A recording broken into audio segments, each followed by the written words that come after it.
بسم اللہ الرحمن الرحیم۔ السلام علیکم ورحمۃ اللہ وبرکاتہ۔ جناب، یہ چھٹی جماعت کا کمرہ تھا اور میں کسی اور استاد کی کلاس لینے کے لیے چلا گیا۔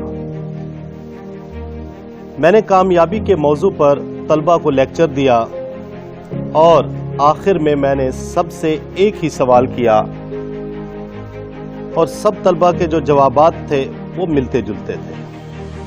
کسی نے کہا جی میں ڈاکٹر بنوں گا، کسی نے انجینئر، فوجی، تو کسی نے پولیس والا بننا چاہا، لیکن ان میں سے ایک جواب ایسا تھا جو کبھی دوبارہ سننے کو نہیں ملا۔ کان تو ایسے جواب کی سننے کے متلاشی تھے ہی، مگر میری روح بھی بے چین تھی۔ اینک لگائے بیٹھا گمسم بچہ جس کو میں نے بلند آواز سے پکار کر اس کی سوچوں کا تسلسل توڑا۔ ہیلو میرے شہزادے، آپ کیا بننا چاہتے ہو؟ بچہ آہستہ سے کھڑا ہوا اور کہا سر میں نور الدین زنگی بنوں گا۔ یہ سن کر میری حیرت کی انتہا نہ رہی اور کلاس کے دوسرے بچے ہنسنے لگے۔ اس کی آواز گویا میرا کلیجہ چیر گئی اور روح میں ارتعاش پیدا کر دیا۔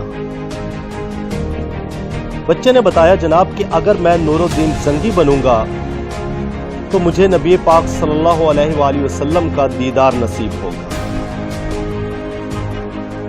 اور جو لوگ ڈنمارک میں میرے پیارے نبی کریم صلی اللہ علیہ وآلہ وسلم کی شان میں گستاخی کر رہے ہیں ان کو میں زندہ نہیں چھوڑوں گا۔ یہ باتیں سن کر میرا جسم پسینے سے شرابور ہو گیا اور مجھے اس بات کا احساس ہوا کہ افسوس آج ماؤں نے نور الدین زنگی پیدا کرنے چھوڑ دیے اور اساتذہ نے نور الدین زنگی بنانا چھوڑ دیے۔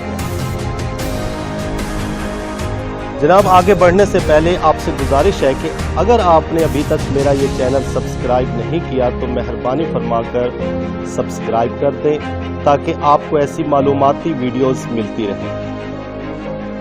جی، ہم آگے بڑھتے ہیں اور دیکھتے ہیں کہ یہ نور الدین زنگی کون تھے۔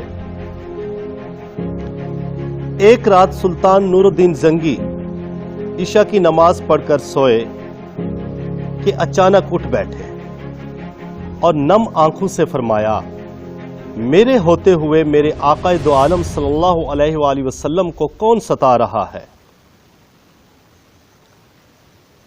آپ اس خواب کے بارے میں سوچ رہے تھے جو مسلسل 3 دن سے انہیں آ رہا تھا، اور آج پھر چند لمحوں پہلے انہیں آیا تھا، جس میں سرکار دو عالم صلی اللہ علیہ وسلم نے 2 افراد کی طرف اشارہ کر کے فرمایا کہ مجھے وہ ستا رہے ہیں۔ سلطان نے چند ساتھی اور سپاہی لے کر دمشق سے مدینہ جانے کا ارادہ کیا۔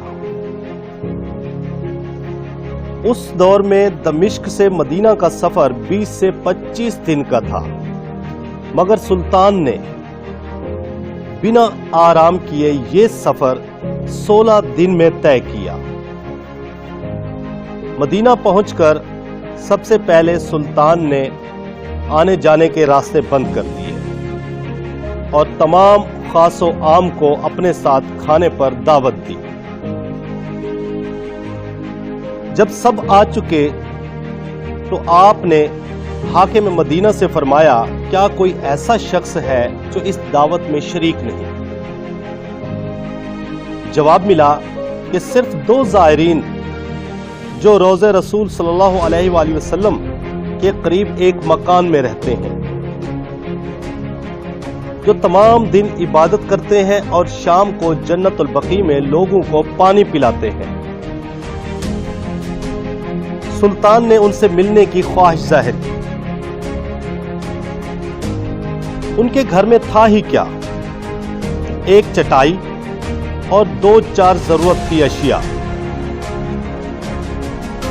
جب سلطان وہاں پہنچے اور چٹائی کے اوپر جب کھڑے ہوئے تھے تو چٹائی کے نیچے کا فرش ان کو لرزتا ہوا محسوس ہوا۔ آپ نے چٹائی ہٹا کر دیکھا تو وہاں ایک سرنگ تھی۔ آپ نے سپاہیوں کو سرنگ میں اترنے کا حکم دیا۔ واپس آ کر انہوں نے بتایا کہ یہ سرنگ نبی پاک صلی اللہ علیہ وآلہ وسلم کی قبر مبارک کی طرف جاتی ہے۔ یہ سن کر سلطان کے چہرے پر غیظ و غضب کی کیفیت طاری ہو گئی۔ آپ نے ان دونوں زائرین سے پوچھا کہ تم کون ہو؟ انہوں نے بتایا کہ وہ یہودی تھے اور اپنی قوم کی طرف سے نبی پاک صلی اللہ علیہ وآلہ وسلم کے جسم مبارک کو چوری کرنے پر مامور کیے گئے تھے۔ سلطان یہ سن کر رونے لگے۔ اسی وقت ان دونوں کی گردنیں اڑا دی گئیں۔ سلطان روتے جاتے اور فرماتے جاتے کہ میرا نصیب ہے کہ پوری دنیا میں اس خدمت کے لیے اس غلام کو چنا گیا۔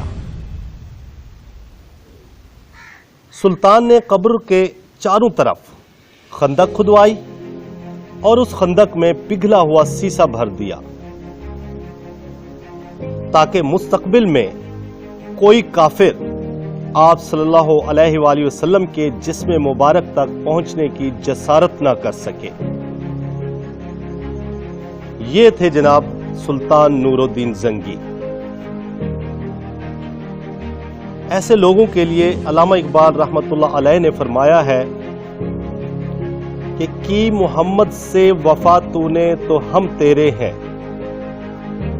کی محمد سے وفا تو نے تو ہم تیرے ہیں، یہ جہاں چیز ہے کیا لوح و قلم تیرے ہیں۔